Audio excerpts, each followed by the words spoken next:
Hey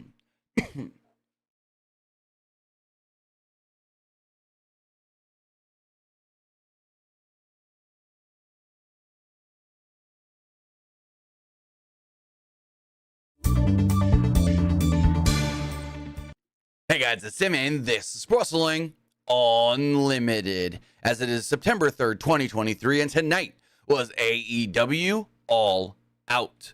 And I'm just going to say it, to be completely honest, most of this show was meh.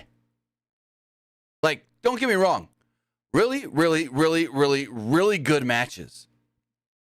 But in all actuality, 1, 2, 3, like 3 or 4 matches felt important, even a little, like but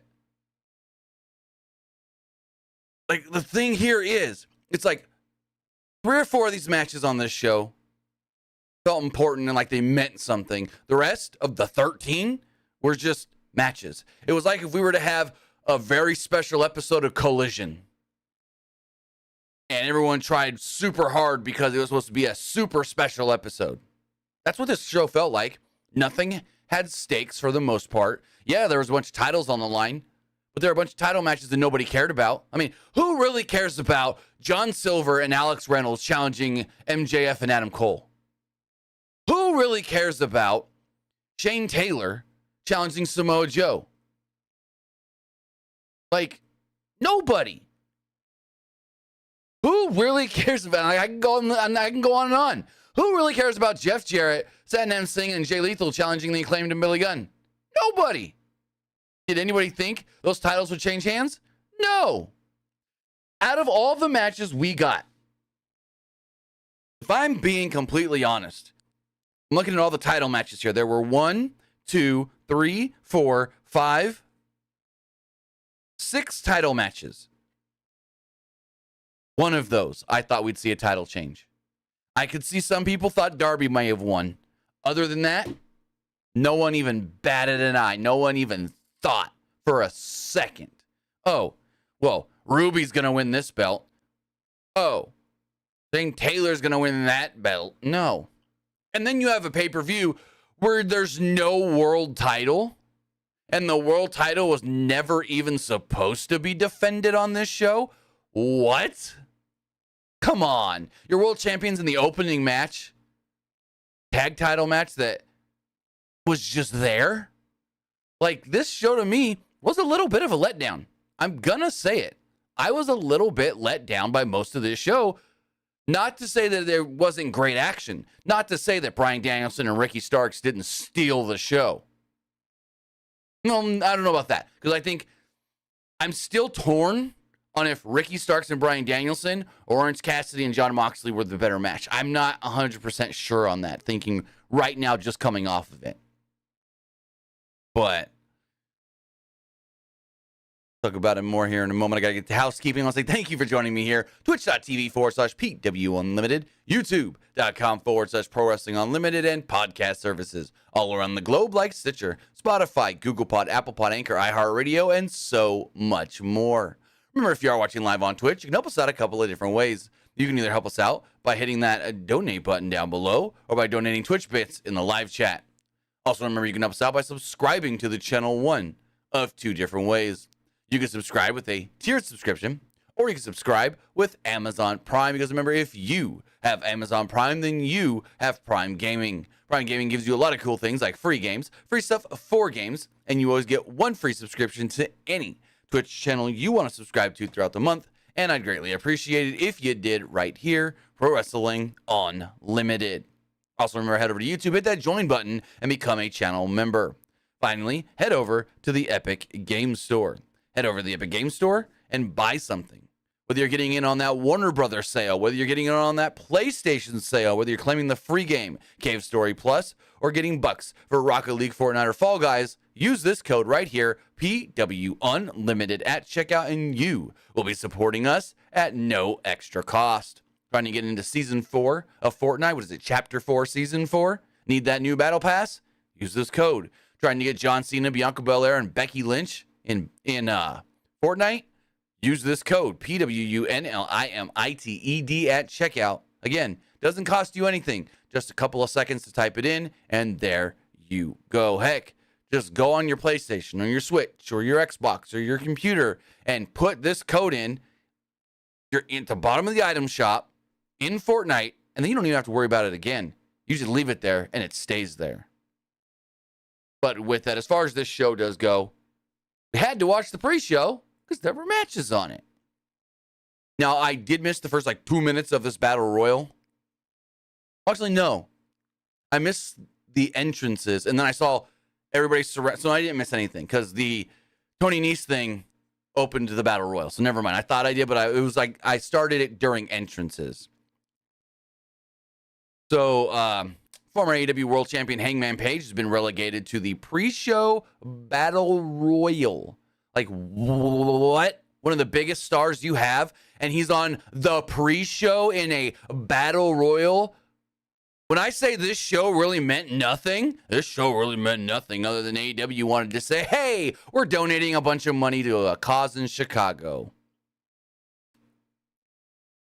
I'm going to say this first off and foremost. Right now, only time, Prez, we're not talking CM Punk. CM Punk is gone. He's been fired. There's no new news, so we're just going to sit around. Now, there's a rumored story that I'm trying to get more confirmation on, but we'll go from there. We're not talking CM Punk tonight. But in this battle royal, we did have Hangman Page, Brian Cage, Toa Leona, Kyle Fletcher, Action Andretti, Scorpio Sky, Daniel Garcia, Mark Davis, Daniel Garcia, Mark Davis, Jake Hager, Matt Menard, Bishop Khan, Chuck Taylor, Darius Martin, Dalton Castle, Angelo Parker, Commander, Sean Spears, Serpentico, and Tony Nese. Tony Nese ran down the crowd pre-match and wanted to do a group training session with the other 19 entrants in this match. Best friends, Action Andretti and Martin, all launched at Nese and then grabbed him and threw him over the top rope. Mark Sterling was none too happy. Castle and the boys were beaten down by the Mogul Embassy, where everybody was wiped out by Commander Shooting Star Press. Serpentico then tried to fight the entire former JAS crew, what was eliminated.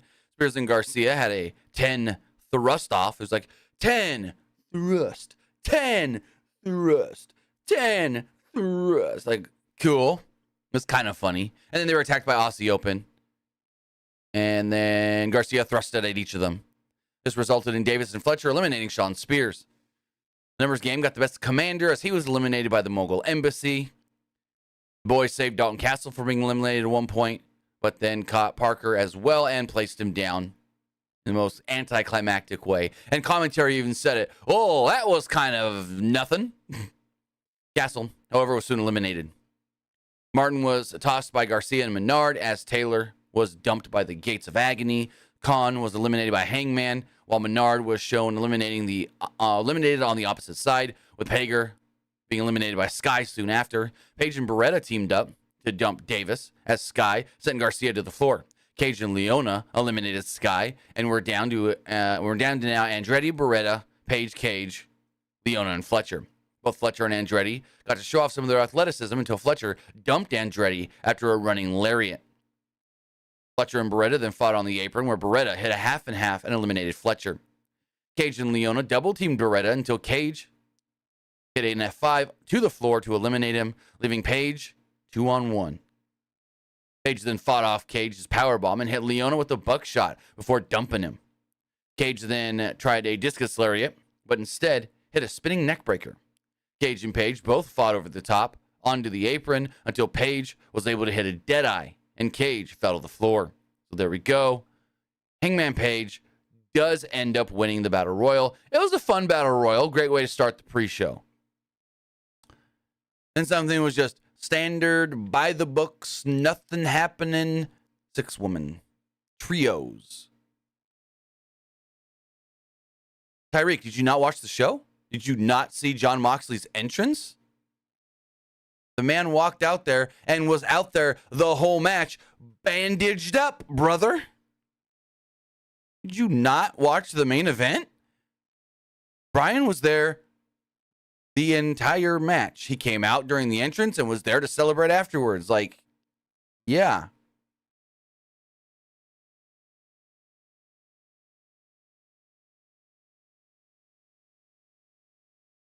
So, no, Brian's still part of the BCC.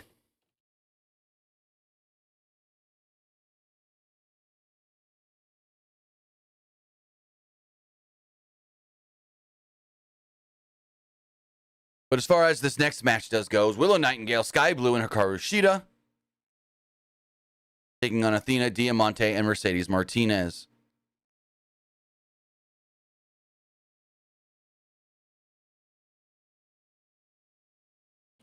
So there's an interesting thing early on where what's the word I'm looking for? They didn't want Billy Starks out there, Diamante and Martinez. And so like Athena convinced them otherwise, and Athena chucked Diamante to the Wolves and had her start the match. And it was weird. I don't watch Ring of Honor, so maybe someone can correct me here. Are Athena and Billy Starks a thing? Because Tony Khan had said on the media scrum that if Billy was cleared, she was going to challenge Athena for the title on this show. And now they're together. I don't know. I don't watch Ring of Honor, so maybe someone can enlighten me.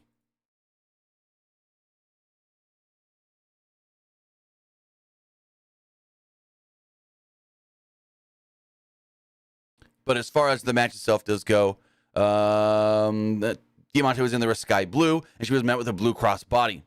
Diamante was briefly controlled in the corner, but a cheap shot from Martinez onto Blue allowed Diamante to hit a Crossroads-style move to keep Blue isolated.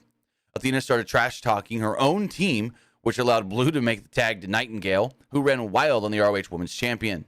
The match broke down with Diamante wiping out Nightingale as Shida did a deal on Diamante with a Falcon Arrow. Martinez caught a trapped Blue in the corner with a violent German Spider as Nightingale charged and met a hung-up Martinez with a cannonball. Athena and Shida were left standing to slug it out. The two went back and forth, and then they were pulled to the outside where Nightingale pounced Athena into the railing.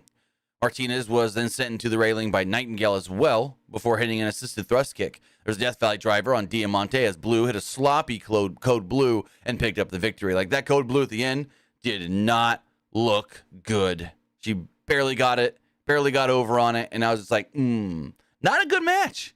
Not really that good of a match. And Athena, of course, pissed off afterwards. We then get another one of these telenovelas, I guess you can call it, from La Fashion Ingobernables. The video was shown about rebuilding and how their time is now. They must bring the violence and the dominance. Rush said that they must take their titles and take over AEW. I guess he's talking about him, Joe Listico, and Preston Vance going for the trios belts, maybe? I wouldn't be against it if they build them up and not just be like, "We're here, let's challenge for the belts." And it's just like out of nowhere. And I get it. That wasn't a Mexican accent. That was more Italian. Speaking of the trios titles were on the line in the next match.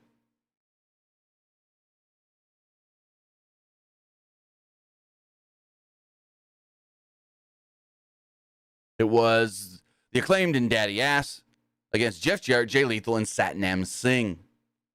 Again, just a normal Jeff Jarrett, Jay Lethal, Satnam Singh Acclaimed match. Just a bunch of random stuff going on. So I guess you could say these two teams worked very well together. Because whenever you see a Jeff Jarrett, Jay Lethal, Satnam Singh match, it's a lot of bullshit. When you see an Acclaimed Daddy Ass match, quite a lot of bullshit. Pre-match, Dutt introduced his team by wearing an Isaiah Thomas Pistons jersey in Chicago. Singh faked a slam dunk on a hoop, but then popped the basketball instead. Caster's rap talked about Rodman being friends with Kim Jong-un and called Jarrett's crew the 2023 Oddities, which is funny because that's what Dave Meltzer keeps calling them. Dave Meltzer and Brian Alvarez keep calling them Jarrett's Oddities group. So I find that so funny that Max Caster referenced that, because the only other people I've ever heard call them Jarrett's Oddities group is Brian and Dave.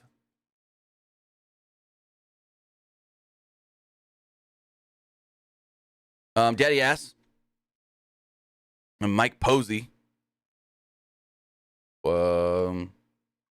wasn't the referee for this match, and they brought out Aubrey Edwards, which infuriated Karen Jarrett. You know, Karen and Aubrey don't get along. And later we saw Aubrey basically literally kicking Karen out of the ring. And also in this match, Aubrey was like the worst ref ever. I'll tell you about that. The match broke down right as the bell rang, as Jarrett was hit with scissor me timbers before Caster and Bowens did a Fargo strut. Jarrett took the ref, and Singh got a cheap shot on Caster to allow Jarrett to do the proper Fargo strut. Anyways, after being isolated, Caster finally made the tag to Bowens. Bowens ran wild with some strikes on Lethal. Karen then tripped up Bowens, who made the tag to Daddy Ass, and slugged it out with Singh, who then hit a big boot and a chokeslam onto Bowens. Karen tried to use a guitar on Daddy Ass, but was caught by the referee Aubrey Edwards. She was then kicked and shoved out of the ring. And so Aubrey kicks Karen out of the ring and then does the whole, I'm gonna lean over the ropes and yell at you and go like this. Probably can't see me. Yell at you and go like this so I don't see what's going on here. Over here is Dennis Rodman. Dennis Rodman then hits Satnam Singh with a guitar. This was utter bullshit. This sucked. I mean, not sucked from an entertainment standpoint, sucked from we know Aubrey's a bad fucking referee. She's always, quote, distracted so the crap can happen. Always. Always.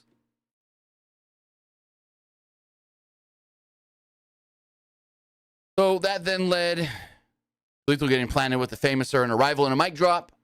The Acclaimed and Billy Gunn retained the belts.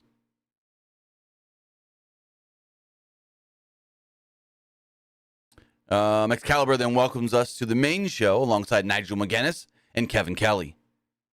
I really love Nigel McGuinness on commentary. I'm just going to say it. I really love Nigel McGuinness. And I love Nigel McGuinness when Christian is out there. Because Christian will do something and he'll be like, oh, Father of the Year. Like, I love that he plays up that Father of the Year thing with Christian. Coming later. So the match that opens up the card, Better Than You, Baby, MJF and Adam Cole defending the ROH World Tag Team Championships against Dark Order's John Silver and Alex Reynolds. MJF and Cole wore matching Chicago Bulls number 23 inspired t-shirts. I found that very cool. I thought that was very awesome. Where do we buy those? Because it said Better Than You, Baby, in like Chicago Bulls style, and then had their names and a 23 on the back. Yeah, but very, very awesome. Cole and Silver started things off with a fast opening sequence as the crowd was chanting for the kangaroo kick and the double clothesline. Now, correct me if I'm wrong. At one point during this match, did I not hear the crowd chanting single clothesline? Anyways, MJF yelled to the crowd how Reynolds helped train him and got a sportsmanship chant. There's an eye poke and a Fargo strut that almost led to a kangaroo kick, but Silver attacked MJF from behind. MJF really was selling things here about his neck. And this goes all the way back to last week in the main event. The Evil Uno took the ref outside as Reynolds got a cheap shot with a chair to the neck of MJF. So, are Dark Order heels or baby faces? What the fuck? Let me know. The doctors then checked on MJF and helped him to the back, leaving Cole at a disadvantage. We knew what was coming. We knew what was coming. Cole and Silver then started with the fast pace. Oh, no, I read that line. Cole then cut off a diving Silver with an enziguri in midair and caught a leaping Reynolds with a super kick. Back inside, Cole wanted a Panama Sunrise, but Silver countered into a combo of kicks and a Fisherman's Buster for a 2. The referee again was taken as Evil Uno posted Cole outside in Excalibur. Talked about the mean streak the Dark Order have found again. Being first introduced to them by the late, great Brody Lee. So it's like, they're heels now? Don't even know. Cole countered Silver's Brain Buster into a neck breaker right onto his knee, Yushigoroshi, as Uno flipped Cole off in his corner as Silver and Reynolds hit a wombo combo for a close near fall. Silver and Reynolds then called for a connection with a double clothesline as Silver grabbed a tag title, but Cole avoided and wiped out both men. Crowd then started chanting for MJF, and right on cue, here comes the champ. MJF comes down, storms to the ring, and gets the hot tag running wild. A double eye poke and a double noggin knocker as Excalibur compared him to Jordan in the flu game. There was some miscommunication by Silver and Reynolds that led to a kangaroo kick connecting to make the crowd explode. Uno then made a super kick on the apron as the double clothesline was called for and hit on Reynolds. Cole then pinned him and picked up the victory. So, fun overall, but I always think the whole he's hurt, now the other tag team partner's got to go it alone is dumb because you always know what's going to happen. I don't know if I've ever seen the partner not come back. So in that regard, I didn't like the match that much. Overall, if we're not talking about it in that vein, the action of the match was good. But even like I said last week with our main event, too much of this bullshit storylines. They're trying to overbook MJF Adam Cole matches now. Like last week when the double pin, 5 more minutes. And then this one, his neck, he's got to be taken away and he's going to come back. No. Okay, hold on. Tyreek, how are you going to be in the chat spewing stuff like, is Brian no longer in the BCC? And then say you didn't even watch the show. What? Not to be rude or anything, but that's kind of a dumb comment then. If you didn't watch the show, then why are you commenting on things that happened on the show-ish, kind of whatever? I get it, you asked a question. But still, it's watch the show, bud. But regardless, we got an interesting post-match kind of deal here. So MJF is walking up the ramp, holding his neck. Adam goes, grabs all the belts. He's like, I got everything. Let's go. Come on, Max. Just take your time. And then all of a sudden they get towards the top of the ramp and you hear boom, boom, boom. You see the fire and you know it's Samoa Joe. Joe's coming out and Excalibur's like, well, it looks like Samoa Joe doesn't want to wait for his next match. Joe comes down, kind of gives a look at MJF, goes down to the ring. And Max, he's like this, holding his neck. And Nicole's like, don't do it. Max, no. Max, stop. And Max starts to go, and then he runs into the ring and attacks Samoa Joe. He just goes right after Joe. Basically, agents and security and everybody, 20 people it looked like, maybe 15, had to run down and break this all up. You got MJF being held in this corner. You got Samoa Joe being held over in this corner. And ultimately, everything gets restored. And Adam Cole gets Max out there, and we go on from there. The Samoa Joe versus Shane Taylor. Match, 2 big guys just hitting big moves on each other. I was bored. But what I'm not bored about is the intrigue of what a MJF Samoa Joe world title match could be. Now, as somebody that is a major Samoa Joe fan, I'm just going to right out say, I want Joe to win. I would want Joe to beat Max for the belt. I don't know if that's the right call. I think Max needs to hold that belt till January 1st at least because of the whole bidding war of 2024. But as a big Samoa Joe fan, and when you really look at it and when you think about it, all my current favorite wrestlers all came from Ring of Honor. And I didn't really watch a lot of Ring of Honor when all those guys were there, but regardless, they're teasing something here with Samoa Joe and MJF, and I think it's going to be great. But Samoa Joe had a less than great, less than good, just okay match with Shane Taylor. Kevin Kelly said that this shouldn't last long. Well, actually, let me pull up the Wikipedia, too, for the times. Let's go wiki.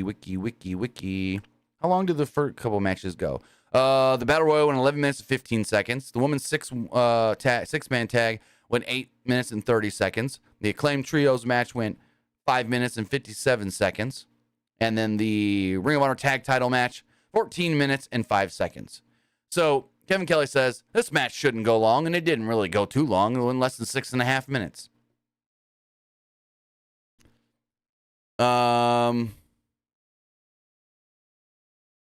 Taylor mowed down Joe early on with a lariat. The match then slipped to the outside where Taylor got the upper hand. Taylor kept Joe grounded back inside the ring and only managed a 1 count off of it, though. Joe clipped Taylor with an enziguri, and he followed with a massive elbow suicida. Joe connected with his combo of a Manhattan drop, big boot, senton, and then Taylor kicked out a 1, though. Basically showing there's 2 big, strong men that you're going to have to do a lot to keep down. Taylor again clocked Joe with a lariat, but while on the apron, Joe locked on a rear naked choke. Taylor draped Joe over the ropes and hit a Tower of London stunner variation before hitting a splash for a 2. Taylor then fired off a number of lariats before Joe exploded with one of his own, crumbling Taylor in the process. A slugfest then ensued before Joe brutally hit a forearm and a series of knee lifts until a coquina clutch was applied and Taylor tapped out. There we go. Joe retains in a match that went less than 6.5 minutes.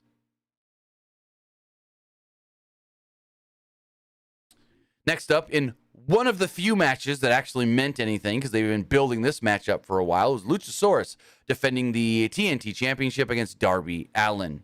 Very solid storytelling in this match. Big guy versus little guy. Cage's involvement was good with Nick Wayne and stuff, so I actually really liked this match. Probably because there was a story to it. There was backstory. There was history. It wasn't, oh, hey, it's Wednesday. Oh, hey, it's Saturday. Shit, we need stuff for the pay-per-view. Let's just make random matches. Anyways, Jim Ross replaced Kevin Kelly on commentary prior to this match as Allin low-bridged Luchasaurus, who caught a leaping Allin and launched him into the rail violently. Luchasaurus then had Allin in a wheelbarrow spot and swung him head first into the steel steps as Cage would order him, finish him, as Allin was bleeding at this point. Good amount of blood on this show, too, but it wouldn't be an AEW pay-per-view without it. Luchasaurus then trapped Allin under the steps and proceeded to walk on them, with Allin screaming in pain. We've seen Darby do a similar spot before. Finally, in the ring, Luchasaurus hit a spinning side suplex and a wild headbutt to a charging Allin. After a chokeslam attempt, Allin backflipped out and hit a springboard crossbody. Allin tried to follow up with another crossbody off the top, but bounced right off of Luchasaurus like a ball. We saw this before, too, where he tried to dive onto Luchasaurus to the outside a couple of weeks ago, and Luchasaurus just boom, stood there and took it. Basically the same thing. Allin battled back and set up Luchasaurus on a chair outside and did a somersault dive from the top to the floor and clipped Luchasaurus just enough to avoid disaster. Almost over-rotated, almost flew past Luchasaurus. Barely got it. Back inside the ring, Luchasaurus almost hit a torture rack backbreaker, but Allin countered into a crucifix bomb for a 2. Allin wanted a coffin splash, but Luchasaurus caught him in a released German suplex that dropped Allin right on his head. Cage demanded Wayne throw in the towel for Allin, who was locked in a torture rack. Allin flipped free and wiped out Cage with a low tope before getting caught in Luchasaurus' clutches yet again. Allin then bit free from the grasp of the big man and hit an avalanche code red on Luchasaurus, but he did not kick out quite in time as Rick Knox had to pull his pin. He's like, 1, 2, a third. We saw a lot of this where the referees were in it. A lot of Rick Knox pulling their crowd kind of booed because they saw what happened. Allin went to the top, but Cage clocked Wayne with a chair shot in the back, and Cage said that he was going to do a concerto if Allin didn't get down. Luchasaurus cut Allin off from the corner and hit multiple tombstone pile drivers before hitting a snake eyes and a lariat to the back of the head to retain the title. So there we go. Luchasaurus does retain the belt.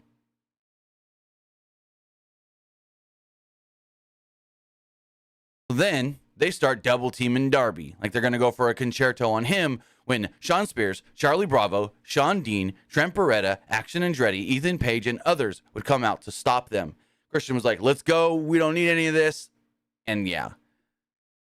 They really pushed that Shawn Spears was the one that spearheaded this save.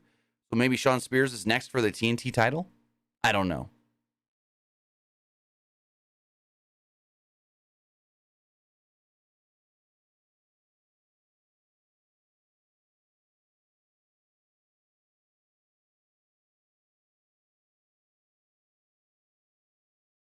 Then we had a really fun match. It was Miro and Powerhouse Hobbs.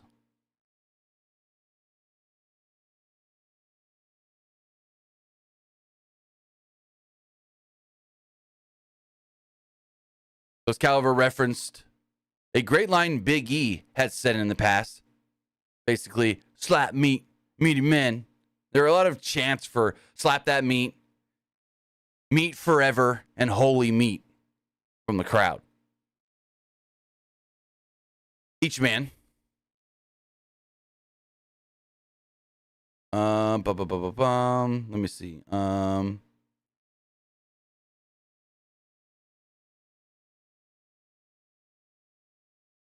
Let's see. Each man was able to throw the other to the mat after early lockups as Miro relentlessly unloaded corner strikes. Miro tried to explode with a lariat, but Hobbs didn't budge and ran through Miro with a lariat of his own.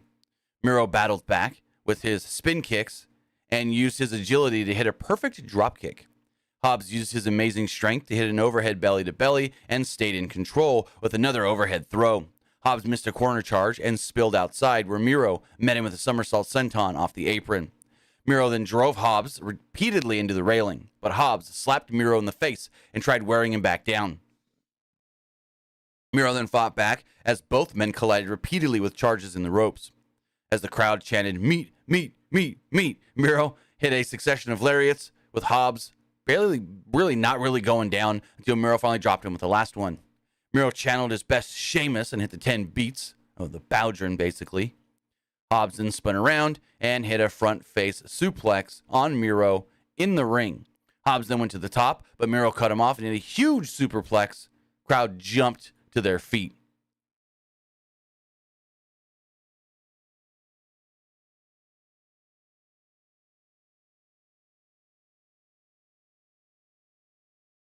Miro then hit some thrust kicks, but missed a second, and Hobbs hit a spinning power slam for a 2.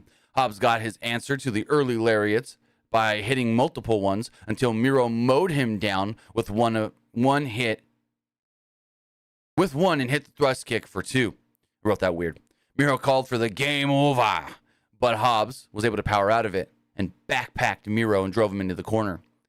Hobbs caught a leaping Miro with a spine buster for the closest 2 of the match.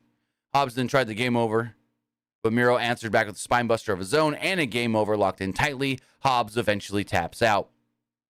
So the match ends and Miro looks like he's going to leave, and then Hobbs is standing there and he asks for a handshake to shake hands.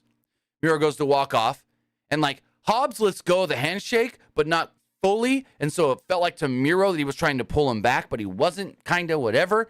And so Miro comes back at Hobbs, and Hobbs is like, hey, it's just a handshake, just a handshake. Well, Hobbs then attacks. Hobbs attacks Miro from behind and started to choke him out when all of a sudden we saw the debut of Miro's hot wife, CJ Perry, also known as Lana. So she comes down to the ring with a chair, hits Hobbs with it, he no-sells it. Hobbs turns his back enough for Miro to recover and hit a chair shot on both the back and the head. Perry smiled at her husband, but Miro sold it as he didn't know what to think. I don't know if it was a, who are you? Or what are you doing here kind of thing. But then he left and was like, you're not real. No, you're not real. So I don't know, because he had said before he denounced his hot wife or something like that. This is going to be an interesting one that I'm kind of excited to see where it goes, because Miro and CJ, when they were in WWE together, holy crap, they were magic on screen. They were so good together, whether they were, NXT version, when the NXT version, and when they first came to the main roster of just the Russian and the Bulgarian brute. But then when they kind of transitioned away from that, and when they did the Rusev Day stuff, and they got more funny, but were still serious, and we know these two have a wide range on what they can do, and I am so excited for that and for them to be back together. Long time coming. Should have been a long time. Should have been a long time ago. But this is one of the things that really got me on the show. I'm excited for what's coming next with this. Because again, I think they are perfect together in whatever role they're put in. Whether it is a serious role, whether it's a funny role, whether it's a combined role, whatever it's just great. When they were doing the Rusev stuff, the Rusev Day stuff, and they were working John Cena at WrestleMania 31, it's just all great.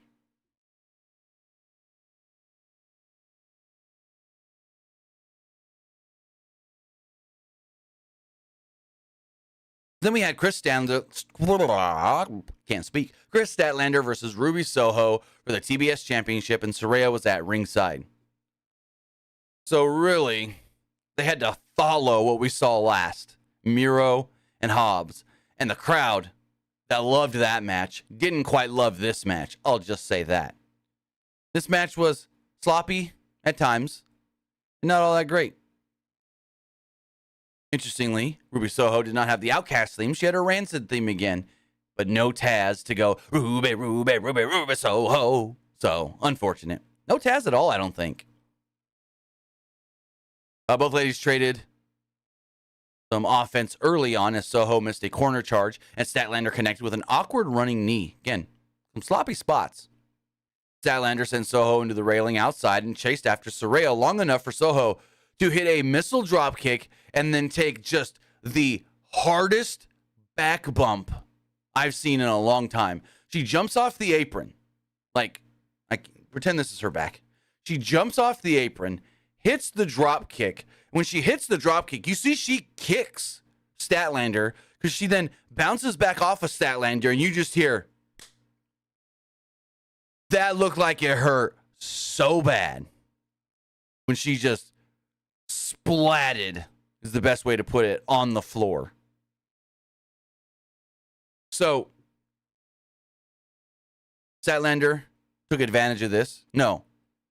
Soho took advantage of this and grounded Statlander in the ring and cut the champion off with the heel trip for a 2.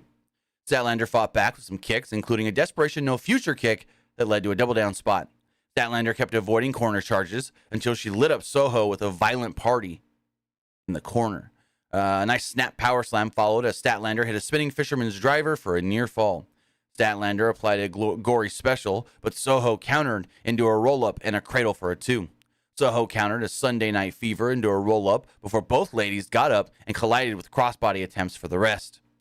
Saraya then ripped up a fan sign at ringside as Soho was cut off in the ropes, where Statlander hit sort of an avalanche tour of the islands, kinda. Got a 2 fall off of it. Statlander then got a fisherman's carry, but Soho turned it into a poison rana. There's a DDT and a low hurricane rana for a closest near fall of the match.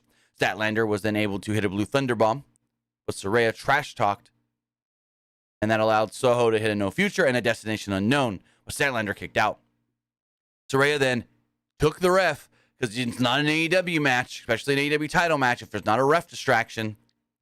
Soho then wanted to go for the spray paint, but Tony appeared and took the spray paint away and was just like, shh, shh, I got the spray paint. I got the spray paint. This distracted Ruby. Statlander hit the Sunday Night Fever and pinned her to pick up the victory. This is the dumbest freaking thing I've seen. This finish sucked. Sucked. Like, what? I don't understand this at all. So, Tony's not an outcast anymore, obviously. She now doesn't like Saraya and Ruby.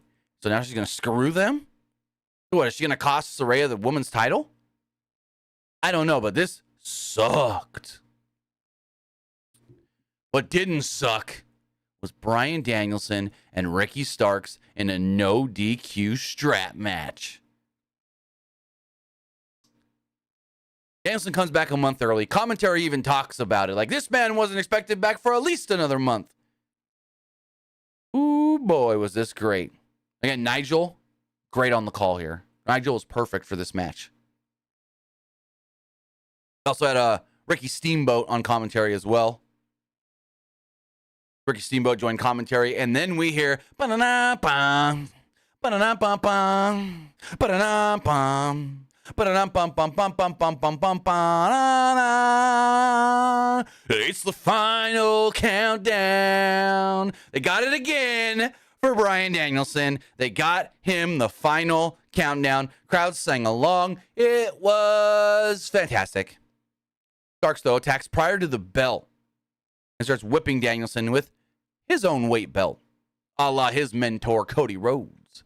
So he's like Cody, walking around with his own weight belt. Anyways, the match has not started because the strap is not on Ricky's wrist. It's on Brian's wrist, but not Ricky's wrist. Aubrey Edwards referees yelling at Ricky, we need to get this on your wrist. We need to get this on your wrist. And he's just ignoring the crap out of her.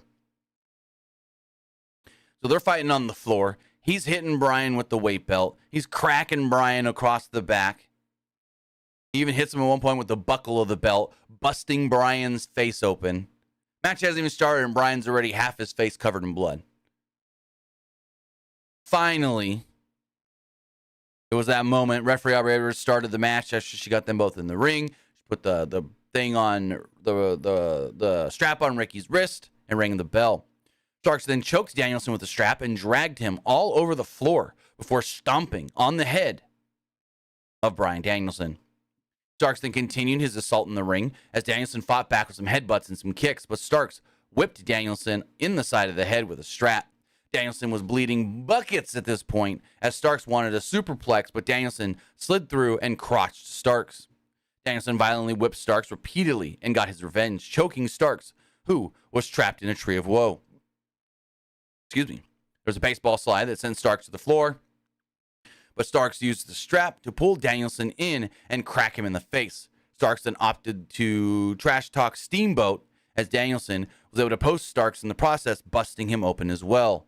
Now, I got to give it to people that work strap matches because you have this long strap and seemingly they know what they're doing well enough to where it never gets tangled in the ropes. Because you can honestly, and we'll talk about it here in a moment, there's a spot when Ricky gets thrown out of the ring and he goes over the top rope. Brian then jumps off the turnbuckle. Now, if Ricky would have got thrown like through the middle rope and then Brian tried to jump off the turnbuckle, strap would have got all wrapped up. So these guys, kudos to them and other people that have done strap matches in the past that throw each other in and out of the ring for doing it properly, safely, I guess you could say. Danielson continued to whip Starks as McGinnis on commentary pleaded for things to stop, saying this was getting very violent. He then asked Steamboat about what it's like to taste your own blood. And Steamboat's like, it's not bad when you see your own blood. It's not bad when you feel that blood flowing down your face. But when you taste it, something it changes you. And Excalibur goes, yeah, it's probably the taste of iron. Danielson hit some corner drop kicks, but Starks fired out and turned Danielson inside out with the lariat. Starks started violently whipping the hell out of Danielson over and over again. Danielson welts all over his back. Danielson started shaking, I mean. And when he did, the crowd started chanting, "You effed up."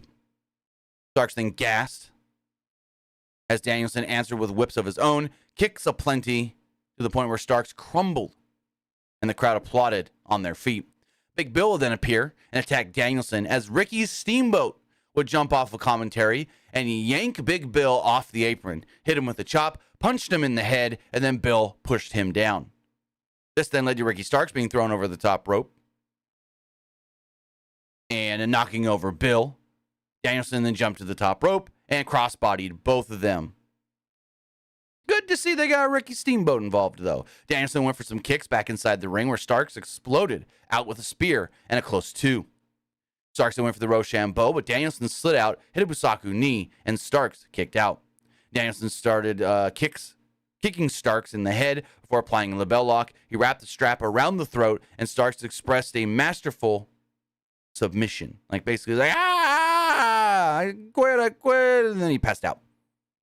So yeah. This is good. This is great. This is awesome. This is fantastic. I'm still not sure if I like this or the main event better, though. I might have to watch them both again. Nigel McGuinness then gets up from the commentary table, and they start just cutting the camera and looking around, and Nigel's like, this? You want me to read this? Is this what you want me to do? Am I getting in the ring? No, I'm just going to read right here at ringside. Okay. Hey, guys, so we saw earlier on the buy-in, the 0 hour, there was a charity battle royal where the winner got to donate $50,000 to the charity of their choosing, and Adam Hangman Page has actually decided to, the Chicago Public Education Fund, which makes sense. He's a former teacher. So it makes sense that he would want to donate money to schools. So they stated, basically it was a, look at us. We need to boost our egos. We're going to donate $50,000 to charity. And then Excalibur goes, if you want to boost that number and donate more as well, you can do it here at da-da-da-da-da-da-da. This then led to Claudio Castagnoli and Wheeler Yuta, the BCC, against Eddie Kingston and Katsuyori Shibata.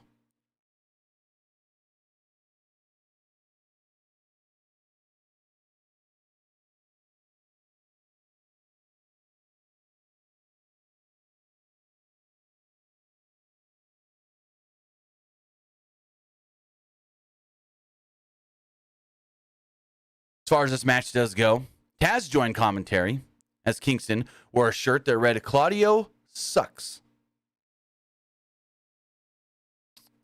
Claudio Sucks Eggs, Tribute to Terry Funk, because he had the Dusty Sucks Eggs shirt. Yuta and Shibata grappled early, with Shibata connecting with Quada kicks, with Claudio Castagnoli wanting the tag and Yuta obliging. Claudio hit some strikes, but missed a drop kick. So Shibata hit him with the PK. Kingston then tagged in and Claudio bailed, having Yuta tag in and getting his ass kicked by Kingston before the brawl was on the outside with Kingston and Claudio until Yuta connected with a dive and Claudio drove Kingston to the railing. Like, they're really building up. Kingston's going to challenge Claudio for that Ring of Honor World title. Probably a final battle. Or Grand Slam. I can see it at Grand Slam because that's in New York. Kingston remained isolated until an STO on Yuta allowed Shibata to make the hot tag. Shibata and Claudio took turns with some charging corner strikes, as Shibata was the one to stand tall with his stalling running dropkick, leading to a butterfly suplex. Shibata transitioned to a triangle choke. Triangle choke. And Claudio escaped as he and Yuta connected on a fastball special for a near fall. Shibata then exploded out with a back fist and crumbled Yuta, with Yuta locked in a submission. Shibata no-sold Claudio's strikes and got an ankle lock on him as well. Kingston then made the tag and planted Yuta with a DDT after Yuta tried to skin the cat. Machine gun chops led to an exploder as Claudio cut Kingston off with a big boot. Yuta was caught with a pump kick, but Shibata into a Saito suplex from Kingston. Shibata and Claudio traded uppercuts. I don't know why I wrote it as trapped. That's weird. Traded uppercuts until an overhand right by Shibata dropped Claudio, with the fight continuing outside. Kingston and Yuta had a nice exchange, with Yuta dropping Kingston on his head with a suplex. Kingston then fired back with an enziguri and some stiff slaps. Finally, it was Kingston and Claudio who started throwing bombs until Claudio hit a neutralizer for a 2. Kingston then floated out of a Ricola bomb and hit a spinning back fist that led to a Northern Lights bomb for a 2. Yuta ate a back fist of his own and fell into a choke by Shibata on the apron. Kingston turned around and Claudio hit a massive uppercut and got the pin on Kingston, with Shibata stuck on the apron. So it's like, I feel like they're teasing Claudio and Kingston for the belt, but then why would you have had Claudio pin Kingston? Also, to be honest, I expected more from these four. I really did. This felt like a good Dynamite or Collision match, if I'm going to be honest.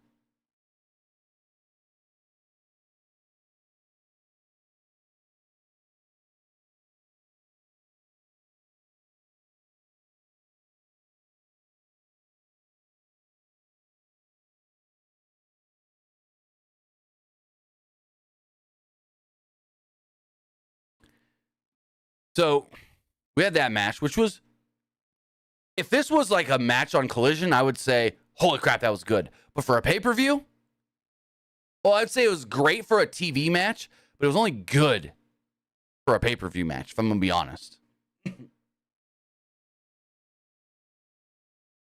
So then we had Kenny Omega versus Takeshita. Konosuke Takeshita. This was a good match. Like, this was really, really good. Great storytelling, callbacks to the entire storyline that they've been building. I enjoyed this match a lot. So Omega was rocking some DDT-inspired gear, which was really cool. Before the match started, he ran around and high-fived basically everybody that was putting their hand up. Takeshita did get the best of him early on, though, after the feeling out process, dropping Omega on his neck with a scary high-angle backdrop driver that Omega rolled to the outside. Takeshita hit a running boot, but Omega responded with a "you can't escape" on the floor. Back inside, Omega punted Takeshita and followed this up with a dunk slam, sinking in the Indian Deathlock. There was a slap exchange and ensued until Takeshita went for the eyes. There's a Takeshita line hit, but Omega floated over in the corner. He wanted a Hurricane Rana, but Takeshita blocked it and threw Omega face first into the buckle. They then fought on the floor again, this time with Takeshita hitting a brainbuster and pulling out some chairs, where the ref was like, don't do that. No, no, no, no, no. Then the ref's attention turns to Don. Oh, boy. Don distracts the ref. Takeshita then gets in the ring. He distracts the ref, and Callis starts placing chairs on top of Omega. Takeshita then sees this and does a flip dive over the top rope onto Omega, onto the chairs.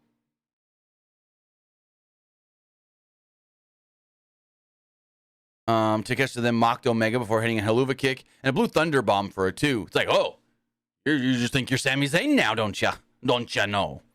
Takeshita then continued to pick Omega apart until Omega got his knees up on a top rope senton attempt. A jumping knee sent Takeshita outside as Omega followed with a Terminator dive. Missile dropkick connected flush, followed by 2 Snapdragon knee strikes and a Poison Rana for a 2. Both men flipped out of a German attempt and traded pump knee strikes until Takeshita turned Omega inside out with a wild lariat. Omega then floated out of a power bomb and hit a V-trigger. But Takeshita countered a one-winged angel into a crunchy, and Omega barely had enough strength to get his legs out and started swinging wildly, connecting just enough. But Takeshita fought back with some forearms, and Omega answered with a desperation lariat. There's a leaping V-trigger that hit in the corner as Omega wanted an avalanche one-winged angel, which Takeshita escaped from and hit a wild avalanche Blue Thunder Bomb where Kenny landed right on his shoulder, and it looked bad. Got a near fall off it, though. There's a power drive knee hit from Takeshita, who connected and got a 2 off of it. Takeshita then took the ref, and Callis tried to stab Omega with a screwdriver. Omega moved, and he stabbed the ring. Omega noticed it and was like, oh, the screwdriver. So Takeshita comes at Omega. Omega hits a ripcord V-trigger. Takeshita grabs the screwdriver and almost used it during a one-winged angel attempt, but referee Paul Turner saw it and took it away. Both men then traded roll-ups with Takeshita, hitting a wheelbarrow throw into a power drive knee. But Omega kicked out, and the crowd was going nuts. Takeshita exposed the knee and hit a home run knee strike to crumble Omega. He pulled the knee pad down and pinned Omega as the crowd was dead. Well, maybe not dead silent, but they were silent because they didn't know what they just saw. They thought Omega was going to win, and then Takeshita pins him. I was shocked, too. I really was as well.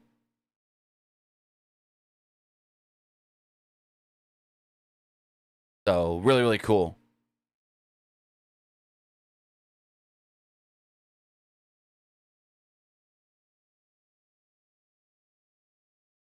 I thought the match was good, if not near great. Didn't care for some of the, like, I gotta distract the ref this time. I gotta distract the ref again. There's like 3 ref distraction spots. It's like, I get it, it's a Don Callis thing, but whatever. Then, I'm sitting here going, oh, so we probably got 1 match left, right? And then Bullet Club Gold comes out, and my mind's blown because I'm going to be honest with you guys. I 100% completely forgot this match was even happening. Bullet Club Gold versus the Young Bucks and FTR. Like, this match gets going. They're doing the entrances, and I was like, oh, yeah, this is a thing. I forgot about this one. And, well, it was a forgettable match. I'm just going to say it. This could have main evented any Collision, any Dynamite on a pay-per-view. It was just there. It was just there, if I'm being completely honest. Colton and Wheeler had some fast opening sequences, with Austin making a quick tag and using his speed to briefly get the upper hand until Wheeler fired off some arm drags and a Hurricane Rana. Bucks made fast tags and were booed by the United Center crowd, which they should be frickin' booed for these motherfuckers and what they did yesterday. Frickin' Matt Jackson over here taking his victory lap in a Collision ring. Grow up. Grow up. I saw, and it may have been from Matt Coon, who said the video of Matt Jackson taking a celebratory victory lap around the ring last night after the show went off the air made one of his friends not want to buy this pay-per-view tonight. I don't blame him, because that's childish. Oh, we got Punk fired. He's finally out of here. Dumb. You take your victory lap. Okay, we'll see where these collision ratings go. Where was I? They soaked in the booze though and hit their double team maneuvers. Harwood and White jumped in and picked apart what was left of the opponents until Robinson made the tag and isolated Harwood. The Guns and Robinson were too busy though throwing up guns. Harwood then tried to fire off some chops on everybody, and White found himself isolated by FTR. White managed to chop block Wheeler's leg and the tides turned as all 8 men kind of brawled in the middle of the ring. There was a quadruple atomic drop that set all of the Bullet Club Gold colliding until FTR and the Bucks locked in sharpshooters on all of them. Referee Rick Knox restored order, but allowed Harwood to be trapped in the wrong corner yet again and isolated for an extended period of time. Harwood finally got free and made the tag to Nick, who was a house of fire to a mixed reaction of boos and cheers.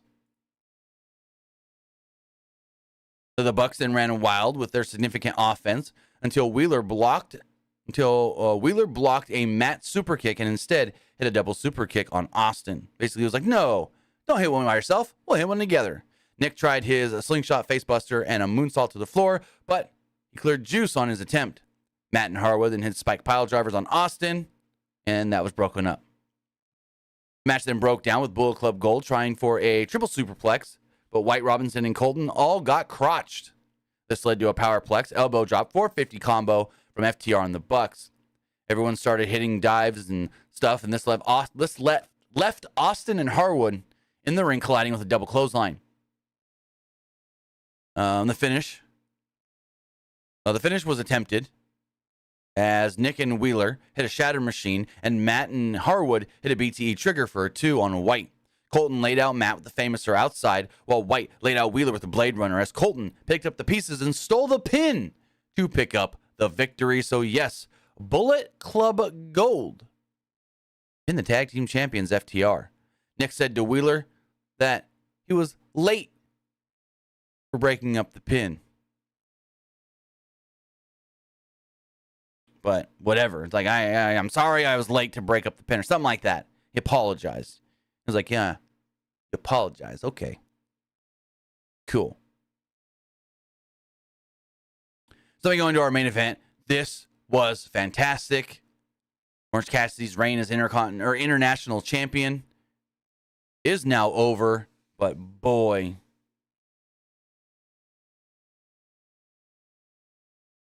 yeah, like this was great. This was fantastic. Jon Moxley's the new champion. We go from there. So the BCC walk out with Mox. Best friends in Statlander walk out with Orange. Cassidy started fast, but Moxley avoided an orange punch and hit multiple suplexes. Cassidy fought back on the apron, hitting a crossbody, but Moxley rolled through and stomped down repeatedly on the face. Cassidy popped off a Stun Dog Millionaire and a dive to the outside as Cassidy tried his DDT, but Moxley countered into an inside-out plex. Moxley then ragdolled Cassidy on the outside, posting him, and Cassidy was busted open at this point as Moxley pounced on top of the commentary table, biting at his head. Moxley waited for Cassidy to beat the count and immediately hit his stalling pile driver. Moxley bit at the head again as Cassidy's blood is now in the mouth of Moxley, which was pretty dang gross to see. Give me 1 second. I'm getting a message here. Moxley is relentless with face strikes as Cassidy tries fighting back, with Moxley mocking the hands in the pockets. Moxley wanted a superplex, but Cassidy turned the tables and raked to the back, biting Moxley's head to fight fire with fire. As a diving DDT was followed by the spinning DDT as Moxley avoided an orange punch with some jabs, but Cassidy took a page out of Shibata's book with a PK and an orange punch for a 2.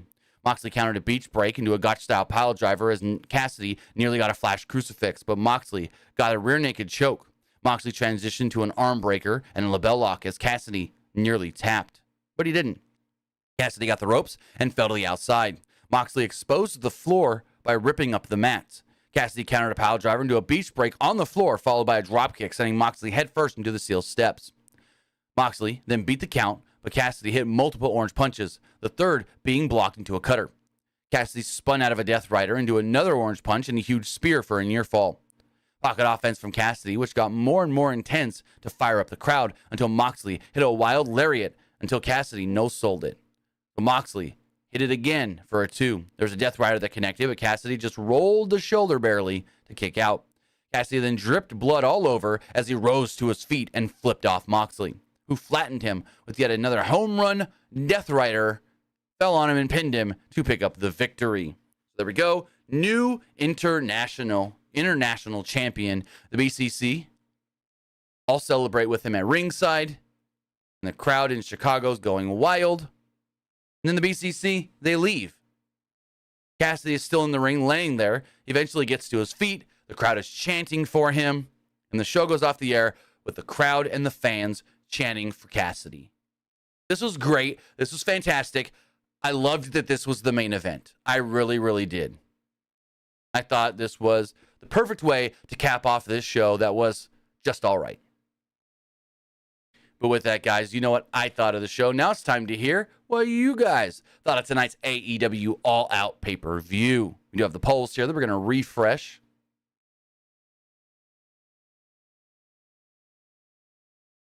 Let's see. As far as the Twitch poll does go, 100% liked the show.